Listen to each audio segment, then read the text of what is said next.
పిట్ట తన కూతురి పెళ్లి కోసం అలంకరణ చేస్తుంది. చాలా మిఠాయిలు తయారు చేస్తుంది మరియు ఆ తరువాత పెళ్లి కార్డులు పంచడానికి బయలుదేరుతుంది. మరియు తన స్నేహితుడు తోటాకు కూడా కార్డు ఇస్తుంది.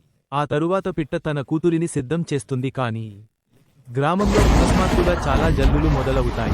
పిట్ట తన కూతురి కోసం చాలా ఆందోళన చెందుతుంది. వర్షం కారణంగా అన్ని అలంకరణలు తడవడం మొదలవుతుంది. లాచారమైన పిట్ట ఒంటరిగా ఏడుస్తూ ఉంటుంది కానీ అప్పుడే తోటా తన స్నేహితులతో అక్కడికి చేరుకుంటాడు మరియు ఒక పెద్ద ప్లాస్టిక్ కవర్తో కప్పి ఒక కొత్త మండపం నిర్మిస్తాడు. దీనితో పిట్ట కూతురి పెళ్లి ప్రశాంతంగా జరుగుతుంది. పిట్ట తోటాకు హృదయపూర్వకంగా ధన్యవాదాలు తెలుపుతుంది.